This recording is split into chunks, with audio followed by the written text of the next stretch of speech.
जहाँ की कुल 110 लोगों की नफरी लेकर 114 जगहों पे दबिश दी गई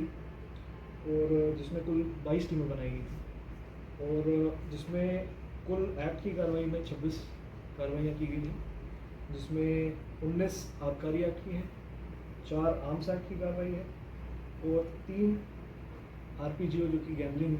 ऑर्डिनेंस है उसकी कार्रवाई की गई। साथ के साथ करीब 24 स्थायी वारंटी को गिरफ्तार किया गया है जिनके खिलाफ विधिक कार्रवाई की जा रही है और इसके अलावा पेंडिंग पत्रावलियों में जो मुलजिम गिरफ्तार करने थे उन सबकी अगर संख्या जोड़ लें 109 समग्र गिरफ्तारियाँ की हैं। इस पूरी कार्रवाई के माध्यम से एक जो अपराधी हैं उनको एक मैसेज देना चाह रहे हैं, ये जो अपराध का रास्ता है वो छोड़ दें, क्योंकि ऐसी कार्रवाइयाँ लगातार चलती रहेंगी जिससे उनके जो हौसले हैं वो टूटेंगे और लोगों में एक विश्वास की भावना लगेगी। ये कार्रवाइयाँ लगातार चलती रहेंगी और इनके माध्यम से जो एक पुलिस का एक मोमेंटम है उसको हम कंटिन्यू रखेंगे और जो भी इस तरह के अपराधों में संलिप्त हैं उनके खिलाफ लगातार हम ऐसी कार्रवाइयाँ करते रहेंगे। क्योंकि आपने 2 दिन पहले आपने ज्वाइन किया, 114 एरिया डोमिसाइल की गिरफ्तारी होना अपने आप में बहुत बड़ी उपलब्धि होती है। क्या एक मैसेज देना चाहेंगे क्योंकि 2 दिन के बाद ही आपको देखा कि तरीके से अपराध सम्मिलित हो? जी देखिए,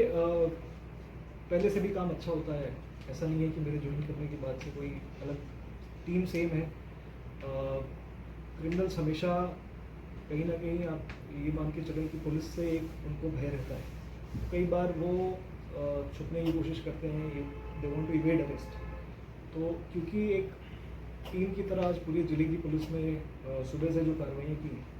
और हर तरह के इनपुट्स लेके, साइबर से इनपुट्स लेके, अपने लैंड से इनपुट्स लेके और अलग अलग चीज़ों से इनपुट्स लेके हमने इस पूरे ऑपरेशन को जो हमारे एडिशनल एसपी अभी उनके क्लोज डायरेक्शन में इसको करवाया है। तो इससे एक मैसेज तो यही हम देना चाह रहे हैं कि ये कुछ भी कर लें, अपराध कर लें तो इनको हम पकड़ के तो ले आएंगे और अगर ये इनके मन में ऐसी कोई भी दुर्भावना है कि अपराध करके ये किसी भी तरीके से बच सकते हैं तो ऐसा इनके जो मिसकंसेप्शन है उसको हम ब्रेक करना है। पूरी कार्रवाई में जो शेखपुर थाना है वो उसकी कार्रवाई सबसे बढ़िया रही है, फिर टपूकरा और फिर तिजाना, इन तीनों थानों ने बहुत बढ़िया कार्रवाई करी है। अन्य थानों ने भी अच्छी कार्रवाई करी है, पर अगर हम आकलन करें तो इन तीनों थानों की सबसे अच्छी कार्रवाई रही है और इनको जो रिवॉर्ड है वो भी दिया जाएगा। सर इसके अलावा जो बाइक चोरी और स्नैचिंग जैसे मामले हैं इनमें भी इस तरह के अभियान देखने को मिलेंगे आने वाले टाइम में? बिल्कुल बिल्कुल, जो बाइक स्नैचिंग है, बाइक चोरी है, मोबाइल स्नैचिंग हो गई या कुछ छोटे मोटे ऐसे पेटी क्राइम्स होते हैं जिनसे जनता में एक अविश्वास फैलता है, उसके ऊपर भी इसी तरीके से एक प्लान ऑपरेशन रन किया जाएगा। उसकी स्ट्रैटजीज कुछ दिन में हम बना लेंगे। विल ईयरमार्क द एरियाज़ जहाँ पे ये क्राइम्स ज़्यादा होते हैं, किस समय ये क्राइम्स ज़्यादा होते हैं, इन सब चीज़ों को देखते हुए डेटा ओरिएंटेड इस पर कार्रवाई करेंगे और बिल्कुल आप ख़त्म तो नहीं कर सकते किसी क्राइम को क्योंकि वो पॉसिबल नहीं होता, पर इसमें गिरावट ज़रूर आएगी। सर भिवाड़ी के अंदर लास्ट जो अपने यहाँ पे एसपी साहब थे उन्होंने भी वर्किंग किया है, नशे के खिलाफ हमेशा कार्रवाई होती रही है, लेकिन अभी भिवाड़ी में एक डोमिनेटेड एरिया चौपान की, वहाँ पे कहें तो सूखा नशा जिसको चिट्ठा और ये बोलते हैं, तो उस पर एक प्रभावी कार्रवाई आपकी उस बारे में? इसमें जहाँ पे भी सूखे नशे पे अगर प्रभावी कार्रवाई है तो उसमें पुलिस और समाज दोनों ने साथ में काम किया, क्योंकि कोई भी सूखा नशा होता है वो एडिक्शन की तरह होता है और एडिक्शन को तब तक ही ब्रेक कर सकते हैं एक डिमांड और सप्लाई होती है किसी भी सूखे नशे की। तो हम सप्लाई साइड हिट कर सकते हैं जहाँ से चीज़ें आ रही हैं, बट जो डिमांड है वो समाज को कहीं ना कहीं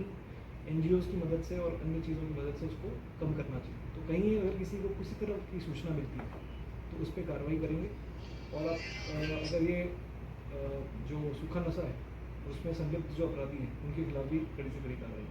तो यहाँ पर सबसे बड़ा चैलेंज रहा है भिवाड़ी का एक ये जो वेरिफिकेशन को लेकर, क्योंकि वहाँ के बहुत लोग हैं, यहाँ पे पता थे 5-6 लाख का पॉपुलेशन है, तो ये जो लेबर कॉलोनियाँ बनी हुई हैं बहुत ज़्यादा, यहाँ पे बहुत क्राइम होता है। अभी मर्डर हुआ था कुछ दिन पहले आपस में, तो इस तरह का वेरिफिकेशन का एक प्रॉपर अभी तक कोई भी मतलब कर पाए हैं उस लेवल पर, लेकिन प्रॉपर नहीं हुआ अभी तक सर्वे का। इसके ऊपर भी ध्यान देंगे, वेरिफिकेशन को किस तरीके से और स्ट्रीमलाइन किया जा सकता है और इसमें क्या काम है। प्रायोरिटीज़ देखिए, काम बहुत सारा है,